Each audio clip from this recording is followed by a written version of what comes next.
Okay, हमने क्या कहा कि ओलिगोसैकेराइड्स जो होते हैं वो बेसिकली जिसके पास क्या हो 2 से लेके 10 के बीच में हो, उस टाइप के कार्बोहाइड्रेट को हम लोग क्या कह देते हैं, ओलिगोसैकेराइड्स कह देते हैं। ठीक है, उनको हम क्या कह देते हैं, यानी कि अगर जिसके अंदर 2 सैकेराइड्स हो, डाई का मतलब क्या हो जाता है, 2। जिसके अंदर सैकेराइड का मतलब क्या हो जाता है, आपको मैंने बताया था कार्बोहाइड्रेट। कार्बोहाइड्रेट। हाँ, कार्बोहाइड्रेट का नेचर जो होता है वो 1 से लेकर 10 तक में स्वीट होता है।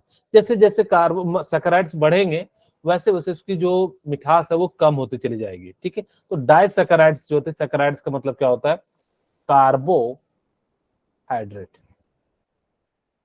ठीक है, अब जिसके पास क्या हो 2 सैकेराइड्स ग्रुप प्रेजेंट हो या 2 सैकेराइड हो, उसको हम लोग क्या कह देंगे, डाइसैकेराइड। हाँ, डाइसैकेराइड। यानी कि 2 कार्बोहाइड्रेट ग्रुप प्रेजेंट हो उसको हम लोग क्या कह देंगे, डाइसैकेराइड्स कह देंगे। जिसके अंदर 3 ग्रुप्स 3 मोनोसैकेराइड्स प्रेजेंट हो उसको हम लोग क्या, ट्राइसैकेराइड। हाँ, उसको हम लोग क्या कह देंगे, ट्राइसैकेराइड जो है कह देंगे। ठीक है, इसको हम लोग क्या कह देंगे, 3 मोनोसैकेराइड। अब एक बच्चा मुझसे पूछेगा कि सर दिखता कैसा सैकेराइड, आपको मैंने याद हो तो कल डाइसैकेराइड दिखाया था, यानी कि जो है आपको ग्लूकोज जो है फ्रुक्टोज को हमने क्या करा था, जोड़ के दिखाया था, उसको डाइसैकेराइड कहते हैं। हम आज आगे की भी बात करेंगे, आपको अभी मैं स्ट्रक्चर दिखाऊंगा कि कैसा दिखता है जो है डाइसैकेराइड, ट्राइसैकेराइड और पॉलीसैकेराइड।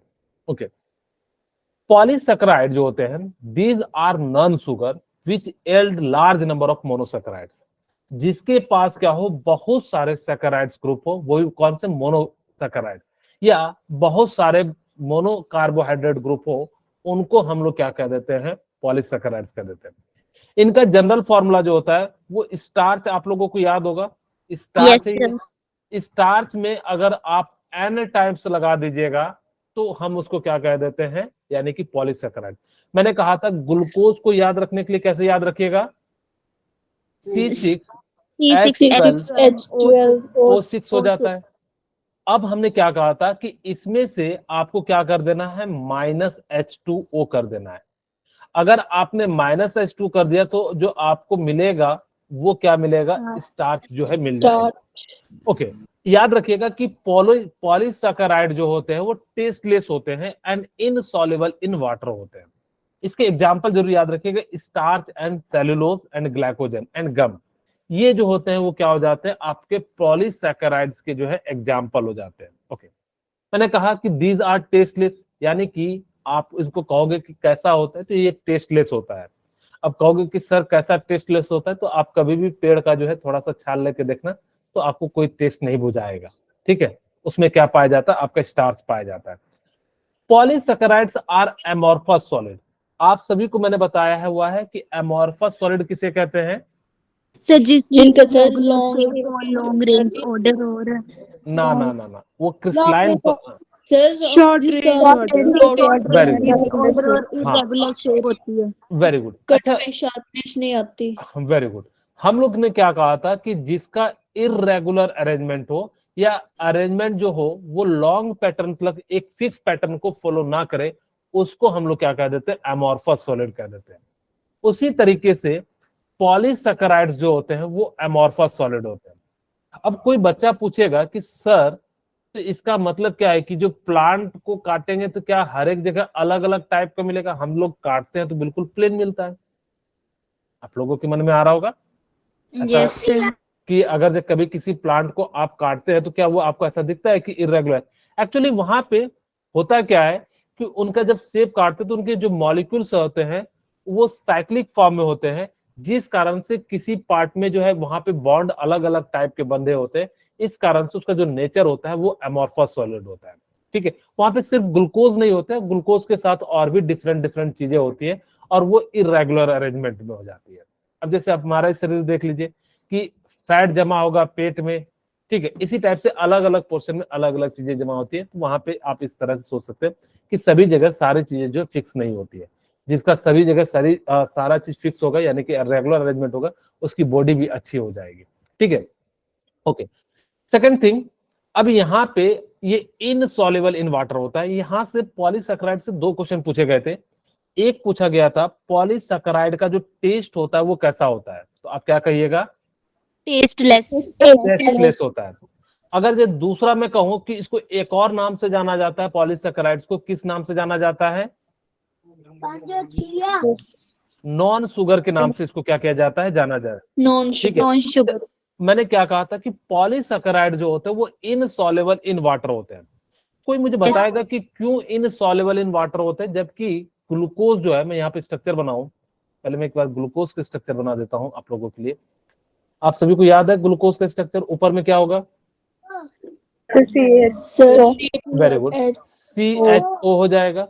और यहाँ पे क्या होगा? फिर OH। और यहाँ पे क्या होगा? OH। फिर H, OH हाँ, OH एंड OH। और लास्ट में क्या हो जाएगा? CH2OH। यहाँ पे क्या हो गया? H, यहाँ पे जो कमी है उसको हम लोग क्या कर देंगे, उसको फिलफिल कर देंगे। पूरा। OH, H एंड जो है OH हो जाएगा। ठीक है, ओके। अब यहाँ पे एंड में अच्छा, अच्छा सॉरी, यहाँ पे H आ जाएगा। ठीक है, आपको मैंने क्या कहा था कि ऊपर में CHO ग्रुप रख दीजिएगा और वाटर को OH और H में तोड़ते, तो यानी कि ऊपर में ज्यादा है तो ऊपर में ज्यादा लिख देंगे और फिर जो है कम कर देंगे और फिर OH को जो है लिख देंगे। तो इस प्रकार से जो है इसका क्या हो जाता है, ये जो है आपका ग्लूकोज का स्ट्रक्चर है। कोई कहेगा कि सर साइक्लिक कब होता है, तो मैं आगे बताऊंगा, तो आप अभी उसके लिए चिंता मत कीजिए कि कब साइक्लिक होता है नहीं होता, वो सारी चीजें जो है मैं आपको बताऊंगा। ओके, यहाँ पे देखिए, इसको डी ग्लूकोज कहा जाता है। अगर मैंने कहा था कि देखिए ग्लूकोज और फ्रुक्टोज का फॉर्मूला जो होता है वो सेम होता है, हम अभी बात करेंगे कि सॉल्युबिलिटी क्यों होती है, फिलहाल हम आपको थोड़ी सी बता दे रहे हैं इसका स्ट्रक्चर कैसा होता है। अगर जो डी ग्लूकोज और डी फ्रुक्टोज में अंतर किस चीज का है, तो यहाँ पे अल्डिहाइड बनता है, जबकि यहाँ पे क्या होता है, कीटोन ग्रुप बनता है। ठीक है, यहाँ पे क्या बनता है, अल्डिहाइड का जो है ग्लूकोज में अल्डिहाइड के कारण बना होता है ग्लूकोज, जबकि फ्रुक्टोज जो होता है वो किसके कारण बनाता है, कीटोन ग्रुप को। आपको बस कुछ नहीं करना, यहाँ पे H हटा के डबल बॉन्ड कर देना है। जो ग्लूकोज था उसके जहां पे हमने ऊपर में OH लिखा था वहां से H हटा के क्या कर देना है, आपको जो है डबल बॉन्ड लगा देना। जैसे देखिए यहाँ पे CHO, इसको हम लोग क्या कहते हैं, OH, और यहाँ पे हमारे पास H, और यहाँ पे हमारे पास क्या हो जाएगा, OH, और यहाँ पे हमारे पास क्या हो जाएगा, OH, और लास्ट में हमारे पास क्या हो जाएगा, CH2OH हो जाएगा। ये हमारे पास H, OH और H एंड H, इसको हमने ग्लूकोज कर दिया। अब हमें क्या करना है कि यहां से H को हटा लेना है, यहां से हमें क्या कर लेना है, H को हटा लेना है, और यहां से मैं अगर जो जोड़ देता हूं कार्बन के लिए ताकि कि आपको देखने में अच्छा लगे, तो यहाँ पे मैंने क्या करा कि C डबल बॉन्ड O, बाकी एज इट इज हम लिख देंगे, यानी कि ऑक्सीजन को हाइड्रोजन को हटा के H लिया है, तो यहाँ पे H, और जो यहाँ पे क्या हो जाएगा OH, और यहाँ पे OH, और यहाँ पे क्या हो जाएगा CH2OH हो जाएगा। यहाँ पे हमारे पास H है तो OH, और यहाँ H और ये H। बस अंतर क्या है, ग्लूकोज एंड फ्रुक्टोज में, ग्लूकोज में अल्डिहाइड बॉन्ड होता है यानी कि अल्डोज होता है, फ्रुक्टोज में क्या होता है, कीटोज होता है। मैंने आपको बताया था जिसमें अल्डिहाइड ग्रुप हो तो उसको अल्डोज कहिएगा, जिसमें कीटोन ग्रुप हो तो उसको आप क्या कह दीजिएगा, कीटोज है। ग्लूकोज जो होता है वो अल्डिहाइड ग्रुप के कारण बना होता है, जबकि फ्रुक्टोज जो होता है वो किस कारण से बना होता है, कीटोज ग्रुप के कारण। अब देखिए यहाँ पे मैंने कहा था कि ये जो बॉन्ड होता है, इस जो लिंकेज होता है, इस लिंकेज का नाम क्या होता है, ग्लाइकोसिडिक लिंकेज। वेरी गुड, इसका नाम हो जाता है ग्लाइकोसाइडिक लिंकेज हो जाता है। ठीक है, इसका नाम क्या हो जाता है, ग्लाइकोसाइडिक लिंकेज होता है, क्योंकि यहाँ पे दो मोनोमर से बने हैं, इसीलिए इसको हम लोग क्या कह देते हैं, सुक्रोज। याद रखिएगा, सुक्रोज जो होते हैं वो डायमर हो जाते हैं, ठीक है, यानी कि डाइसैकेराइड्स हो जाते हैं।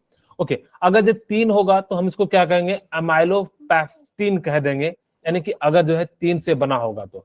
स्टार्च में क्या होगा कि बहुत सारे जो है आपके मोनोसैकेराइड से क्या होंगे, बने होंगे, उसको हम लोग क्या कह देंगे, यानी कि स्टार्च, यानी कि ये जो है क्या हो जाएगा, पॉलीसैकेराइड हो जाएगा। अब हमारे पास क्वेश्चन था कि सर मोनोसैकेराइड तो वाटर में डिसॉल्व हो जाता है, मोनोसैकेराइड्स क्या हो जाता है, वाटर में डिसॉल्व हो जाता है, बट आपका पॉलीसैकेराइड वाटर में क्यों नहीं डिसॉल्व होता है? सर, कोई रीजन बताएंगे? हाँ सर, क्योंकि जो मोनोसैकेराइड्स होते हैं वो H बॉन्डिंग में इन्वॉल्व हो जाते हैं। सर ओके, हाँ जी, सर इसका रीजन ये भी तो हो सकता है कि हाइड्रोजन बॉन्डिंग के कारण वो इनसॉल्युबल होते हैं वाटर में। ओके, ठीक है। अच्छा मुझे बताइए, यहाँ पे OH है, यहाँ भी H है, OH है, तो क्या यहाँ हाइड्रोजन बॉन्डिंग नहीं बनेगा क्या? Yes sir. यस सर, बनेगी। तो फिर बनेगी, तो यहाँ भी बन रहा है, यहाँ भी। हाँ वो बात ठीक है, मैं माना कि ग्लूकोज में हाइड्रोजन बॉन्डिंग के कारण जो है वाटर में डिसॉल्व करता है, लेकिन यहाँ भी तो हाइड्रोजन बॉन्डिंग है। सर कि पॉलीसेकेराइड में जो लिंकेज होती है वो शुगर के बीच में लिंकेज होने के कारण क्या वाटर में के साथ नहीं होगी H बॉन्डिंग। सॉरी, फिर से बोलेंगे एक बार, एक एक करके। प्रीति पहले आप बोले, फिर मनीषा, दोनों बोलते हैं, समझ में नहीं आता है। बोले प्रीति। सर की पॉलीमर सॉरी जो पॉलीसेकेराइड है वो शुगर के साथ मतलब उनका लिंकेज होता है जिससे कि वो मतलब वाटर के साथ सॉल्युबल नहीं हो पाते। ओके चलिए, एक तरह से आपने कहा कि सर इसके अंदर जो है ना एक एक्स्ट्रा स्टेबिलिटी मिल जाती है, क्योंकि बहुत सारे जो है यहाँ पे ग्लाइकोसिडिक लिंकेज होता है, जिस कारण से वो जो है क्या होता है, टूटता नहीं है। मनीषा ने कहा कि सर यहाँ पे क्या हो जाता है कि बहुत सारे हाइड्रोजन बॉन्ड बनते हैं, जबकि यहाँ पे क्या होता है, थोड़े कम बनते हैं, जिस कारण से ये जो है क्या होता है, लेस सॉल्युबल होता है। ठीक है, ओके, ठीक है, मैंने ये बात मान लिया कि ठीक है, आपने कहा कि हाइड्रोजन बॉन्ड बनता है यहाँ पे। क्या सभी जगह हाइड्रोजन बॉन्ड बनेगा तभी डिसॉल्व करेगा क्या? No sir. NaCl, क्या यहाँ पे हाइड्रोजन बॉन्ड बनता है क्या? No sir. क्यों फिर यहाँ पे डिसॉल्व करता है? एक्चुअली मैं बताता हूं कि दो रीजन होते हैं। ठीक है, हाइड्रोजन बॉन्ड एक तरह से सपोर्टिव होता है। हाइड्रोजन बॉन्ड स्ट्रॉन्ग बॉन्ड होता नहीं है। ये 4 किलो जूल से लेके 42 किलो जूल, यानी कि एक हाइड्रोजन बॉन्ड को तोड़िएगा तो वहां पे जो एनर्जी रिलीज होगी 4 किलो जूल से लेके 42 किलो जूल तक की एनर्जी रिलीज होती है, तो उतना ज्यादा स्टेबल नहीं है। लेकिन बहुत सारे हाइड्रोजन बॉन्ड आने के कारण वो थोड़ी सी उनकी जो है क्या हो जाती है, वो ज्यादा आसानी से खुल जाती है या स्टेबिलिटी मेंटेन हो जाती है। ओके, अब यहाँ पे स्टार्च में क्या होता है, इसके मॉलिक्यूल्स छोटे होते हैं या बड़े होते हैं? बड़े होंगे, बड़े होंगे। हाँ, मैंने कहा कि जो स्टार्च में मॉलिक्यूल्स का जो मॉलिक्यूलर साइज होगा वो छोटा होगा या बड़ा होगा? बड़े होंगे। बड़े होंगे। अगर जब बड़े होंगे तो वो आसानी से डिसॉल्व नहीं होगा, यस सर। जिस कारण से वो क्या होते हैं कि वो उतने आसानी से डिसॉल्व नहीं होते। दूसरी बात, वाटर की जो डाइलेक्ट्रिक कांस्टेंट होती है वो बहुत ज्यादा होती है। अगर वाटर की डाइलेक्ट्रिक कांस्टेंट बहुत ज्यादा होगी तो जिस कारण से क्या होगा कि वाटर का काम है किसी चीज को तोड़ना, यहाँ पे तोड़ने के लिए इसको क्या चाहिए, क्योंकि जब जितना छोटा होगा उतना ज्यादा क्या होगा, सॉल्युबल हो जाएगा। लेकिन यहाँ पे क्या है कि बहुत बड़े हैं और इसको तोड़ा भी नहीं जाएगा क्योंकि इसको बहुत ज्यादा एनर्जी चाहिए। इसी कारण से ये क्या हो जाता है कि जितने बॉन्ड टूटते हैं वो डिसॉल्व हो जाते हैं और बाकी के जो है वो क्या कर जाते रह जाते हैं। इसीलिए पॉलीसैकेराइड जो होते हैं वो कैसे हो जाते हैं, इनसॉल्युबल हो जाते हैं। ठीक है, ओके। अब देखिए नाम कैसे लिखा जाएगा, कि जब आपके सामने कोई भी आ जाए तो उसका नाम हम कैसे लिखेंगे, तो ध्यान से देखिएगा। आपको अल्डिहाइड से अल्डो लेना है, ठीक है, और कीटोन से कीटो ले लेना है। ठीक है, यहां से क्या ले लेना है, कीटो। अब आपको क्या करना है कि अगर जो 3 मोनोसैकेराइड होंगे तो बस आपको ट्रायोस के पहले अल्डो दे देना, अगर जो उसमें अल्डिहाइड ग्रुप होगा तो। अब जैसे यहाँ पे देखिए, अगर उसके अंदर अल्डिहाइड ग्रुप होगा तो अल्डो को हम लोगों को क्या कर देना, आगे ला देना है। उसका नाम क्या हो जाएगा, अल्डो ट्रायोस। अगर उसके अंदर कीटोन ग्रुप प्रेजेंट होगा तो उसको हम लोग क्या कह देंगे, कीटो ट्रायोस कह देंगे। जैसे यहाँ पे देखिए, यहाँ पे कीटोन ग्रुप है और यहाँ पे क्या है, आपका अल्डिहाइड ग्रुप है। अब यहाँ पे इसका नाम 6 है, तो 6 के लिए हम लोग क्या कह देंगे, कीटो हेक्सोस भी कहेंगे इसको, नाम लिखने के लिए जनरल जो तरीका है। आप इस चीज को याद रखिएगा। अगर इसके अंदर अल्डिहाइड ग्रुप होगा, अगर जिसके पास 4 कार्बन है तो 4 कार्बन नहीं, 4 मोनोसैकेराइड है तो उसको हम लोग क्या कहते हैं, टेट्रोस कहते हैं। और उसमें अगर अल्डिहाइड ग्रुप प्रेजेंट है उसको अल्डोटेट्रोज कहेंगे, और अगर जो उसमें कीटोन ग्रुप प्रेजेंट है तो उसको हम लोग क्या कह देंगे, कीटोटेट्रोज कह देंगे। अगर उसके अंदर 5 कार्बन ग्रुप है तो उसको हम पेंटोज कहेंगे, और उसका नाम क्या हो जाएगा, एल्डोपेंटोज हो जाएगा। और कीटो वाले ग्रुप अगर जब प्रेजेंट है तो उसको हम लोग क्या कह देंगे, कीटोपेंटोज कह देंगे। अगर उसके अंदर 6 मोनोसैकेराइड्स है तो उसको हेक्सोज कहेंगे, और उसका जो अल्डिहाइड ग्रुप प्रेजेंट होगा तो एल्डो हेक्सोज कह देंगे। और अगर जिसमें कीटोन ग्रुप प्रेजेंट होगा तो कीटो हेक्सोज कह देंगे। अगर जिसमें 7 मोनोसैकेराइड्स होगा तो उसके अंदर क्या हो जाएगा, हेप्टोज कह देंगे, और उसको हम लोग क्या कह देंगे, सॉरी यहाँ पे सैकेराइड्स नहीं कहिएगा, कार्बन कहिएगा। 3 जिसमें जो है 3 कार्बन से जो सैकेराइड्स बने होते हैं उनको हम लोग क्या कह देते हैं, ट्रायोज कह देते हैं। 4 कार्बन से जो सैकेराइड्स बने होते हैं टेट्रोज कहते हैं। 5 कार्बन से बने होते हैं उसको पेंटोज कह देते हैं। 6 कार्बन से जो बने होते हैं उसको क्या कह देते हैं, हेक्सोज कह देते हैं। 7 कार्बन से जो बने होते हैं उसको हम लोग क्या कह देते हैं, हेप्टोज कह देते हैं। इस प्रकार से जो है नाम। अगर मैं आपसे पूछूं कि मेरे पास 5 कार्बन है और उसमें कीटोन ग्रुप है तो उसका नाम क्या हो जाएगा, कीटोपेंटोज। अगर मेरे पास मान लो 7 कार्बन है उसमें अल्डिहाइड ग्रुप प्रेजेंट है तो उसका नाम क्या हो जाएगा, एल्डोपेंटोज कहेंगे। बस आपको क्या याद रखना है, 3 के लिए ट्रायोस, 4 के लिए टेट्र, और 5 के लिए पेंट, 6 के लिए हेक्सोज, यानी कि और जो 7 के लिए हम लोग क्या कर देंगे, हेप्टोज कह देंगे। ठीक है, तो इस प्रकार से अगर आपके सामने आ जाएगा तो हमें क्या करना, अल्डिहाइड है तो बस अल्डो जोड़ देना, कीटोन है तो यानी कि कीटो जो है आगे मिला के क्या कर देना, जोड़ देना। इस प्रकार से हम लोग क्या कर सकते हैं, जितने भी कार्बोहाइड्रेट है उनका हम लोग जो है नाम लिख सकते हैं। ठीक है, अब कहोगे कि ज्यादा है हमारे सिलेबस में इतना ही, तो हमारे लिए जो इतना ही इसको याद रख लीजिएगा तो आपके लिए जो है काफी ज्यादा इंपॉर्टेंट हो जाएगा। मैंने बता दिया कि पॉलीसैकेराइड्स जो होते हैं, कार्बोहाइड्रेट होते हैं, वो लार्ज नंबर ऑफ मोनोसैकेराइड से मिलकर बने होते हैं। ठीक है, यानी कि आप इसको अगर जब पानी के प्रेजेंस में तोड़ोगे तो बहुत सारे इसके अंदर क्या मिलेंगे, मोनोसैकेराइड्स मिलेंगे। इसको जनरली सम एग्जांपल क्या है, स्टार्च है, सेलुलोज है, ग्लाइकोजन और गम्स। ये गम्स वो वाला गम्स नहीं है, ये गम्स है जो चिपकने वाला होता है। ठीक है, और वैसे भी गम चिपक जाता है, वो वाला अलग है, ये वाला जो है अलग है। इसी को हम लोग क्या कह देते हैं, polysaccharides are not in sweet. मैंने बता दिया है कि पॉलीसैकेराइड का जो टेस्ट होता है वो स्वीट नहीं होता, टेस्टलेस होता है, hence they are called non sugar. एक बात याद रखिएगा कि पॉलीसैकेराइड को हम लोग किस नाम से जाने जाते हैं, नॉन शुगर के नाम नॉन शुगर। जो टेस्ट होता है वो कैसा होता है, टेस्टलेस होता है, या नॉट स्वीट कह दीजिए आप। अब जो भी आंसर दिया है, नॉट स्वीट दिया है तो नॉट स्वीट, अगर टेस्टलेस दिया है तो टेस्टलेस। दूसरा, पॉलीसैकेराइड वाटर में सॉल्युबल होते हैं या इनसॉल्युबल होते हैं, इंसॉल्युबल।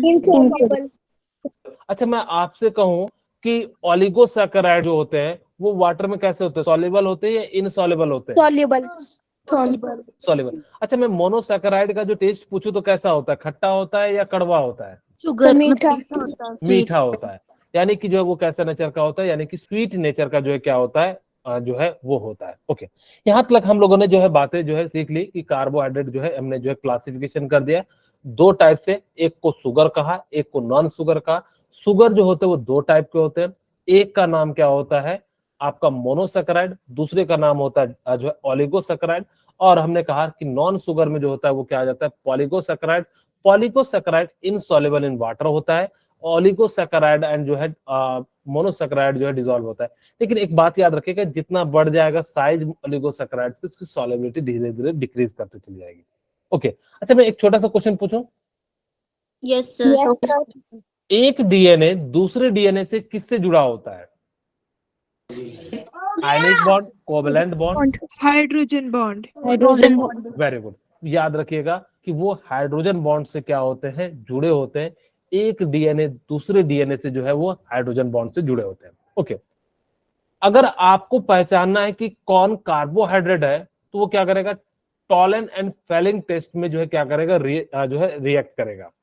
द कार्बोहाइड्रेट में also be classified as either reducing or non-reducing sugar. All those carbohydrates which reduce Fehling solution and tolerance reagent refer as reducing sugar. अगर जिसने टॉलिंग टेस्ट दिया, फेलिंग टेस्ट दिया, उसको हम लोग क्या कहेंगे, यानी कि वो रिड्यूस कर रहा है, यानी कि उसको हम लोग कह देंगे रिड्यूसिंग शुगर कह देंगे, और जो नहीं दे रहा तो उसको हम लोग क्या कह देंगे, नॉन रिड्यूसिंग शुगर उसको हम लोग जो है कह देंगे।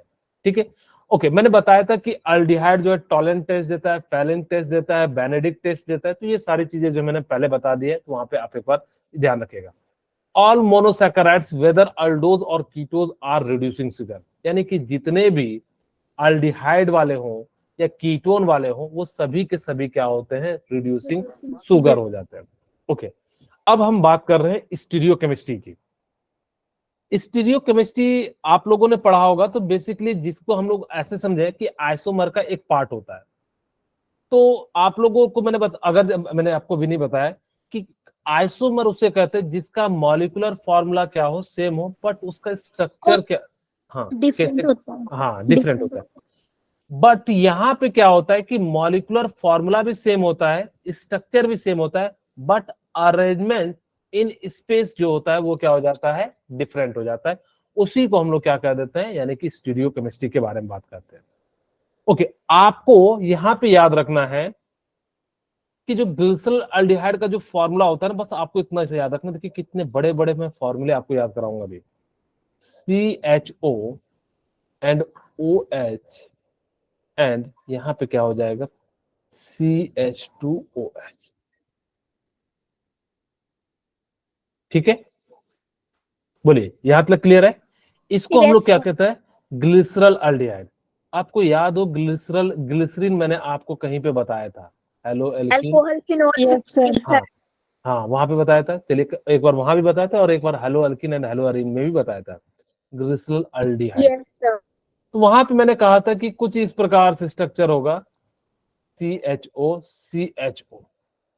अब देखो इन्होंने भी वही कहा कि ग्लिसरॉल और उसमें क्या कर देना है, ऐड कर देना है अल्डिहाइड ग्रुप को। तो देखिए क्या आपको वही ग्रुप मिल गया क्या। अब यहाँ पे हमने क्या करा, क्या हाइड्रोजन लगा दिया। देखिए तो कहीं ना कहीं वही आ गया। आपको ग्लिसरॉल अल्डिहाइड को याद रखना है। ठीक है, कैसे याद रखिएगा, CHO OH एंड CH2। आप ऐसे याद रख सकते हैं, ग्लिसरीन जो होता है COH और इसी में अल्डिहाइड ग्रुप को लगा देंगे, तो इसको हम लोग क्या कह देते हैं, ग्लिसरॉल अल्डिहाइड कह देते हैं। बेसिकली यहां पे हम लोग ऑप्टिकल आइसोमरिज्म की बात करेंगे। आप सभी को पता होगा कि ऑप्टिकल आइसोमरिज्म क्या होता है, कि जो डिफरेंट डिफरेंट लाइट सोर्स को क्या कर देता है, एक प्लेन में लेके आ जाता है। अगर यहां से हमने इसको पोलरिमीटर से पास, यहाँ पे जो हमने क्या करा कि इसको सबसे पहले पोलराइजेशन करते हैं। अगर जैसे ही हमने पोलराइजेशन किया तो सारे के सारे एक पर्टिकुलर डायरेक्शन में आ गए। ठीक है, अब जैसे ही पर्टिकुलर एक डायरेक्शन में, क्योंकि बहुत सारे थे, सबको कहोगे कि सर ऐसा होता है क्या। हाँ, आप लोग कभी, अगर मैं आपको एक रियल एग्जांपल बताऊं, जैसे आप लोग चश्मा पहनते होंगे तो देखना उसमें क्या कहा जाता है कि ये चश्मा ले लीजिए, जो आपके लैपटॉप से अनवांटेड रेज आ रहे होंगे या हार्मफुल रेज आ रहे होंगे उसको फिल्टर कर देता है। वो डॉक्टर क्या करता है, शीशे से देखना डिफरेंट डिफरेंट कलर का लाइट पास कराता है, उसमें से कहता है देखिए सिर्फ पर्टिकुलर जो है लाइट पास होती है। तो इस प्रकार से क्या हो जाता है, यहाँ पे जो है क्या कर जाता है कि ये जो है प्लेन पोलराइज लाइट को, जो लाइट है उसको क्या कर देता है, पोलराइज, यानी कि पर्टिकुलरली सारे के सारे को एक पर्टिकुलर डायरेक्शन में क्या कर देता है, लेके आ जाता है। इसी को हम लोग कह देते हैं पोलराइज लाइट। इसको हम लोग कहते हैं प्लेन पोलराइज लाइट, यानी कि एक ही प्लेन में क्या कर दिया, सबको कन्वर्ट कर दिया। जैसे मान लीजिए कि सामान जो है घर में बिखरा हुआ था, सबको हमने क्या कर दिया, एक पर्टिकुलर जो है सीक्वेंस में रख दिया, तो उसको हमने क्या कर दिया, यानी कि अरेंज कर दिया। यहाँ भी क्या करता है, सभी को अरेंज कर देता है, यानी कि प्लेन में पोलराइज कर देता है। इसको जैसे ही पोलरिमीटर से पास कराइएगा, तो अगर ये क्लॉकवाइज घुमा, अगर जैसे मान लीजिए ये ओरिजिनल पोजीशन था, अगर ये ओरिजिनल पोजीशन से क्लॉकवाइज घुमा तो इसको डेक्स्ट्रो रोटेटरी कह देते हैं। अगर प्लेन पोलराइज लाइट से एंटी क्लॉकवाइज में घुमा तो उसको हम लोग कह देते हैं लेवो रोटेटरी। मैंने डॉट से नहीं बनाया तो आप समझ जाना। ठीक है, ये इस डायरेक्शन, इसको हम लोग कह देते हैं लिवो रोटेटरी। लिवो रोटेटरी का मतलब होता है एंटी क्लॉकवाइज, और डेक्स्ट्रो, इसको मैं लिख देता हूं डी ग्लिसरॉल एल्डिहाइड। ठीक है, डी ग्लिसरॉल एल्डिहाइड को हम लोग क्या कह देते हैं, जो है ये क्लॉकवाइज घूमता है और ये जो होता है एंटी क्लॉकवाइज।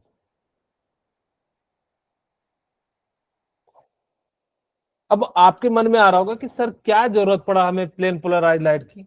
आप लोगों ने बहुत सारी मेडिसिन खाई होगी, उसमें लिखा होगा keep away from the sunlight, ऐसा कभी देखें? Yes sir. हाँ, एक्चुअली इसलिए लिखा जाता है ताकि कि वो लाइट के प्रेजेंस में रिएक्ट ना कर जाए, यानी कि अपना स्ट्रक्चर चेंज ना कर दे। अगर स्ट्रक्चर चेंज कर देगा तो वो क्या कर देगा, आपकी बॉडी में वो क्या करेगा, बेसिकली आपको जो जिस काम के लिए लिए हैं वो उसके अपोजिट में जाके क्या करेगा, वर्क करेगा। इसीलिए उसको हम लोग क्या कह देते हैं, यानी कि वो आपके लिए क्या कर जाता है, हम उसको कहते हैं ना रिएक्शन कर गया। इन द सेंस हमारी जो इस काम के लिए, ऐसे समझिए, मान लो कि राजा ने जो है सेना रखा होता है किसके लिए, अपनी सुरक्षा के लिए। Yes sir. लेकिन वही विद्रोह कर देगा तो राजा का क्या होगा, वो इसी तरीके से, हाँ, यानी कि जो है वो वहां से हट जाएगा। उसी तरीके से यहाँ पे भी क्या होता है, मेडिसिन का काम होता है हमारी बॉडी को सपोर्ट करना। लेकिन अगर किसी के प्रेजेंस में आके डेविएट हो गया, चेंज हो गया उसका मूड, तो वो क्या करेगा, यानी कि साथ देने के बदले क्या करेगा, विरोध करेगा। Yes sir. अब वो सेल को मदद करने की जगह सेल को मार देगा, तो जिस कारण से आपकी बॉडी में क्या हो जाता है, रिएक्शन हो जाता है। और जैसे रिएक्शन हो जाता है तो वो हमारे लिए क्या हो जाता है, हार्मफुल हो जाता है। इसीलिए हम लोगों को बहुत सारी मेडिसिन, अब पहले तो देखना कि कांच की बोतल में आती थी तो इसलिए उसमें मेंशन किया जाता था। आजकल की जनरली दवाई जो है आप प्लास्टिक की बोतल में आता है, और देखना उसका कलर जो होता है ब्राउन कलर होता है। कभी नोटिस किए थे कि उसका कलर ब्राउन क्यों किया जा रहा है? अब अगर आप लोग छोटे होंगे तो पहले जो है ना व्हाइट कलर का आता था, जनरली ग्लास का आता था, जो शीशा होता था, मतलब शीशे का बना होता था। लेकिन आजकल जो है प्लास्टिक का, और प्लास्टिक में भी किस चीज का होता है, ब्राउन कलर का बना होता है, जिस कारण से वो सन के अगर जो प्रेजेंस में वो रिएक्ट ना करे। ओके, हमने इतनी तामझाम चीजें पढ़ ली। हमने बेसिकली क्या पढ़ा कि अगर हमारे पास क्या हो, ग्लिसरल अल्डिहाइड, ग्लिसरल अल्डिहाइड अगर OH ग्रुप आपका कहां पे हो, लेफ्ट हैंड साइड में हो, सॉरी राइट हैंड में, आपका लेफ्ट हैंड होगा, मेरे राइट हैंड साइड में है। आप लोग देख लीजिए आपका कौन सा लेफ्ट हैंड साइड है या राइट हैंड साइड है, आप लोग अपने हिसाब से बताइए, आपकी स्क्रीन में कैसा दिख रहा है? सर एक बार फिर से बताएं। ये OH ग्रुप आप जैसे बैठे हैं तो आप राइट में दिख रहा है ना? Yes sir. ओके, तो यहाँ पे ध्यान रखिएगा, ग्लिसरल अल्डिहाइड में अगर OH ग्रुप राइट में हो तो उसको डेक्स्ट्रोग्लिसरल अल्डिहाइड कहेंगे। अगर वो लेफ्ट में हो तो उसको हम लोग क्या कह देंगे, लिवोग्लिसरल अल्डिहाइड, या उसको हम लोग क्या कह देंगे, यानी कि एल ग्लिसरल अल्डिहाइड कह देंगे। बोलिए यहां तक क्लियर है? आपको क्या याद रखना है, ग्लिसरल अल्डिहाइड, मैंने क्या कहा, ग्लिसरल अल्डिहाइड जो होता है ग्लिसरीन से बना होता है, उसमें अल्डिहाइड CHO ग्रुप को हम जोड़ देते हैं, तो उसको हम लोग क्या कह देते हैं, ग्लिसरल अल्डिहाइड कह देते हैं। ठीक है, बोलिए यहां तक क्लियर है? Yes sir. ओके, अब हम बात करते हैं कि ग्लिसरल अल्डिहाइड, यानी कि हम जो बात करेंगे डी ग्लिसरल अल्डिहाइड को, इसके, अच्छा देखिए इसमें कितने कार्बन है, इसमें कितने कार्बन है? सर दो। 3 है ना, 1 2।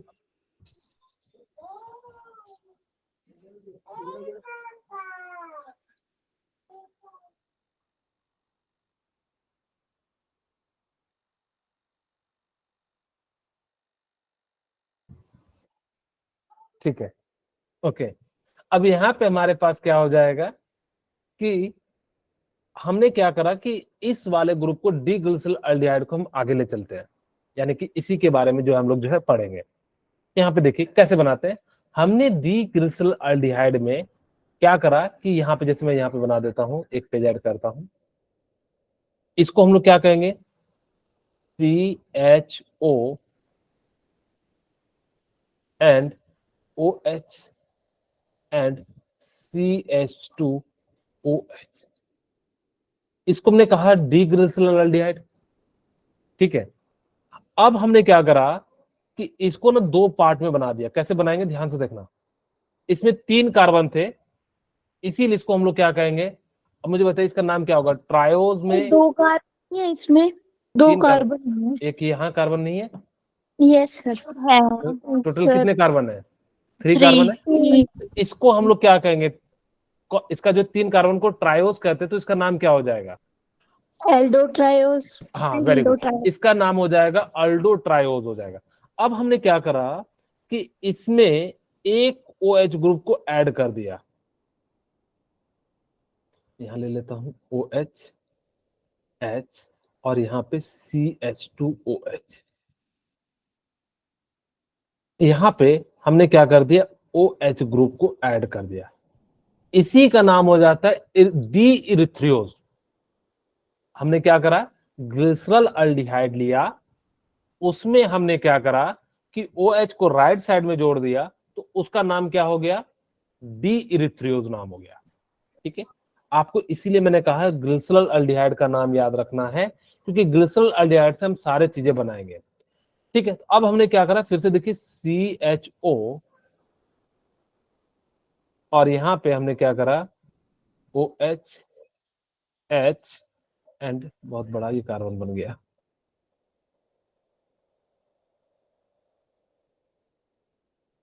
OH एंड H और इसका नाम क्या हो गया, CH2OH। ठीक है, अब हमने क्या करा कि इधर OH लिखा तो हम अपोजिट में भी तो लिख सकते हैं, यस सर। इसका नाम क्या हो गया, थ्रियोज हो गया। इसका नाम क्या है, डी इरिथ्रियोज, और इसका नाम क्या हो गया, एल, सॉरी इसमें डी ही है, डी से बना रहे हैं, तो डी क्या हो गया, थ्रियोज नाम हो गया। अब सिमिलरली इसी को हम लोग क्या कह देते हैं, डी थ्रियोज कह देते हैं।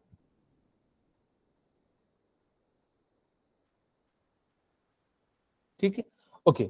अब यहीं पे ऐसा बनाया कि हमने क्या करा कि इससे जो बना, एक का नाम क्या हो गया, डी इरिथ्रियोज, दूसरे का नाम क्या हो गया, इरिथ्रियोज। आपको मैं बताऊंगा भी याद कैसे रखना है, मैं जैसे आपको कह रहा हूं उस चीज को जो है क्या करना है, आपको याद रखना है।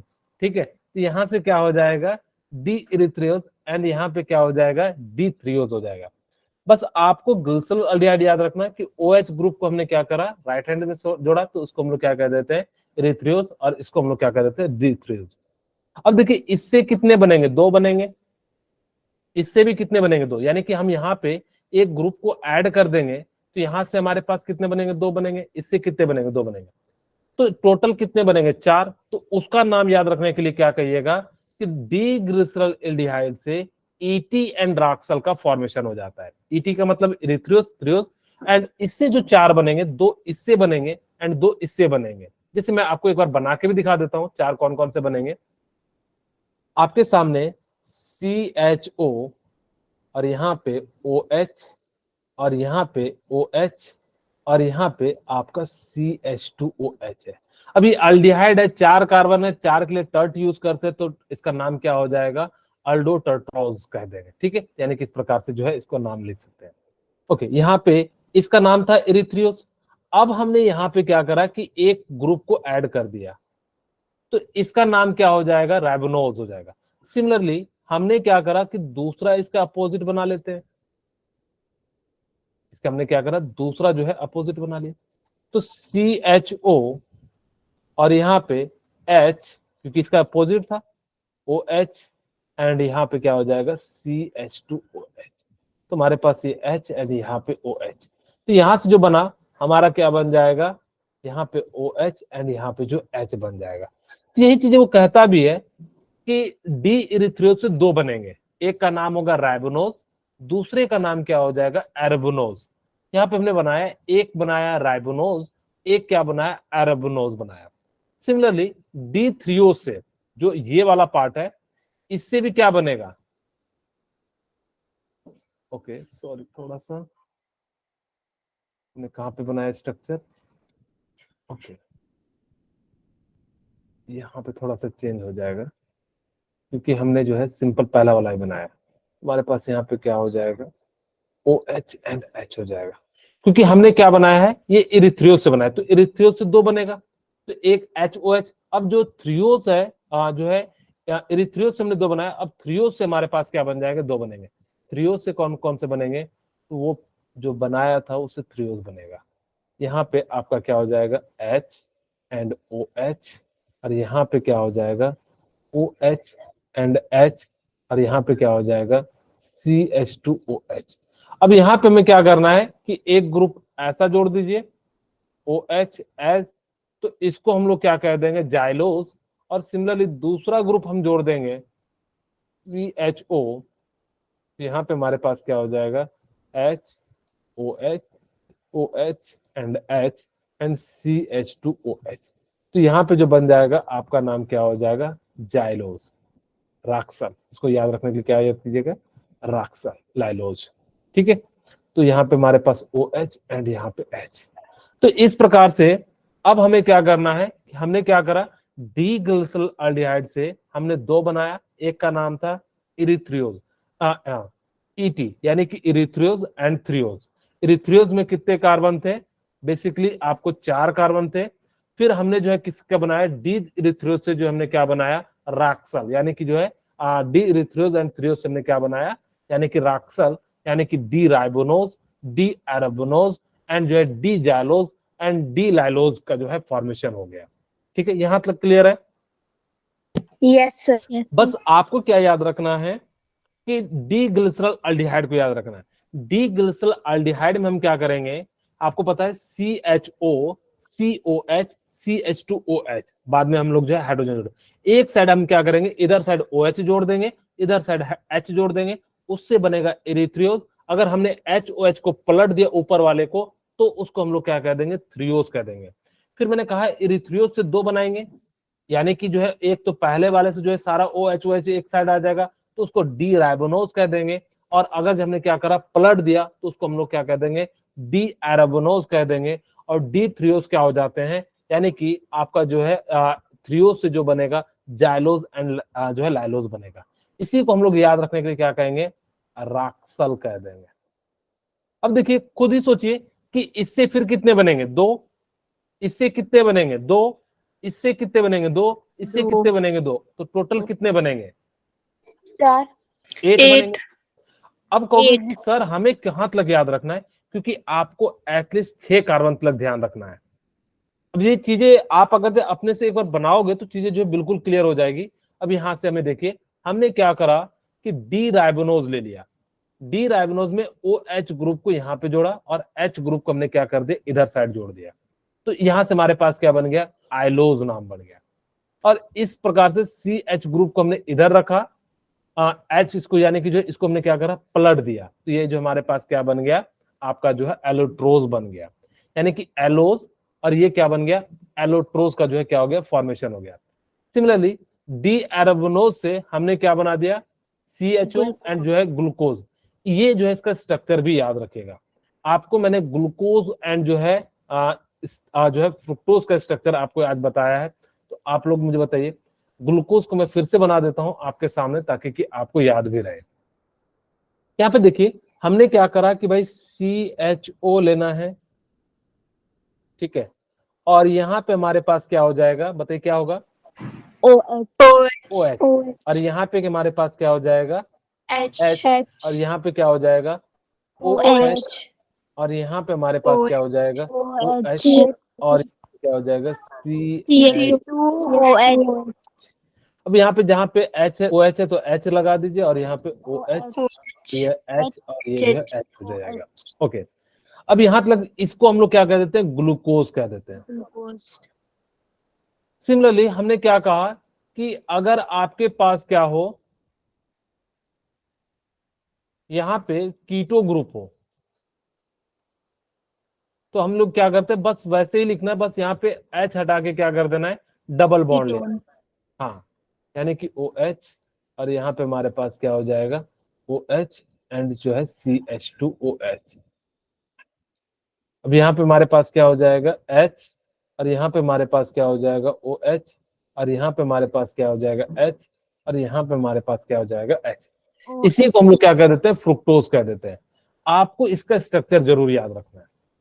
अगर इसी को हमने क्या करा ग्लूकोज वाले में से अरेबनोज में से हमने पलट दिया ऊपर वाले स्ट्रक्चर को, तो इससे जो बनेगा उसका नाम क्या हो जाएगा मैनोज नाम हो जाएगा। ठीक है, यानी कि अभी मैं इसको ट्रिक बताऊंगा कि कैसे याद रखना है। सिमिलरली अगर आपके सामने डी जाइलोज है तो यहाँ पे हमने OH लगा, याद रखना ऊपर में रखना OH और फिर क्या कर देना, पलट देना। तो यहाँ से क्या बनेगा, ग्लूकोज, एंड यहाँ से क्या बन जाएगा, आइडोज का फॉर्मेशन हो जाएगा। सिमिलरली उसी प्रकार से लाइलोज से क्या बनेगा, ग्लैक्टोज एंड जो है टॉलोज का जो है फॉर्मेशन होगा। H एंड OH को हमने क्या करा, पलट दिया और इस प्रकार से जो है कर दिया। अब इसको याद कैसे रखिएगा, ग्लिसरल अल्डिहाइड से ET और ET से हमने क्या बनाया, राक्सल। ठीक है, यानी कि दो दो E से 2 बनेगा, थ्रियो से जो है 2 बनेगा। E से क्या बनेगा, राइबोनोज एंड जो है एरिबोनोज, और थ्रियो से क्या बनेगा, जाइलोज राक्सल। राक्सल, ठीक है, यहां से जाइलोज एंड जो है क्या बनेगा, लाइनोज बनेगा। अब जो राक्सल से बनेगा वो कहता है GM GI एंड GT। ठीक है, GI एंड GT कहता है RGNGI, यानी कि कहां पे, ग्रैंड ट्रंक रोड में। यहां से याद रखिएगा ग्लैक्टोज एंड जो है टैलोज हो जाता है। इस प्रकार से आपको क्या करना है, याद रखना है। हम क्या कर रहे हैं, AOGMGI कहां पे, ग्रैंड ट्रंक रोड पे। हम आपको दिखाते हैं कि उसका स्ट्रक्चर जो होता है कैसा होता है। तो इस प्रकार से हम लोग क्या कर सकते हैं, इन सभी के स्ट्रक्चर को याद रख सकते हैं। अब इनका क्या यूज है, आगे जैसे जैसे स्ट्रक्चर में बताऊंगा तो इन सभी का जो है क्या हो जाता है, काफी ज्यादा जो इम्पोर्टेंट है। एक चार्ट है, देख लीजिए पूरा पूरा जितना हमने बताया कि किस प्रकार से आपको देखने में लगता है। तो यहाँ पे देखिए, इसको हमने क्या कहा, D glycerol aldehyde. D glycerol aldehyde से 2 बना, यानी कि थ्रियो इरिथ्रियोज ET, यानी कि डी इरिथ्रियोज एंड जो है क्या बना, डी थ्रियोज का जो है फॉर्मेशन हुआ। डी थ्रियोज से, डी इरिथ्रियोज से 2 फॉर्मेशन हुए, डी राइबोज एंड डी एराबोनोज, और इरिथ्रियोज से क्या फॉर्मेशन हो गया, डी जाइलोज एंड डी लाइलोज का फॉर्मेशन हो गया। ठीक है, फिर हमने कहा डी राइबोज से 2 फॉर्मेशन हो गया, D allose and D altrose, और इससे एराबोनोज से क्या बना, D glucose and D mannose, और इससे क्या बन गया, D glucose and D idose, and जो है ग्लैक्टोज एंड जो है टैलोज का जो है फॉर्मेशन हुआ। ये पूरा का पूरा जो है डी फैमिली है एल्डिहाइड ग्रुप का। बस आपको क्या याद रखना है, ग्लिसरल अल्डिहाइड याद रखना है। ग्लिसरल अल्डिहाइड से हम लोग क्या कर देंगे, बेसिकली जो है क्या कर देंगे कि OH ग्रुप को ऐड करते चले जाना है, एक बार अलट के एक बार पलट के जो है कर देना है, और इस प्रकार से जो है आपका बनते चले जाएगा। यहाँ देखिए हमने OH लगा, यहाँ पे इसको पलट दिया, फिर यहाँ पे OH ग्रुप जोड़ा, तो इस प्रकार से हमारा क्या हो गया, ये सारे के सारे जो है फॉर्म जो है हमारे जो है प्रिपेयर्ड हो गए। ठीक है, ओके, बोलिए यहाँ तक किन्हीं को कोई दिक्कत है? नेक्स्ट क्लास में हम लोग जो है कुछ क्वेश्चन आंसर करेंगे। आप लोग एक बार जो है इन सभी चीजों को जो है क्या कर लीजिएगा, देख के आइएगा। ठीक है।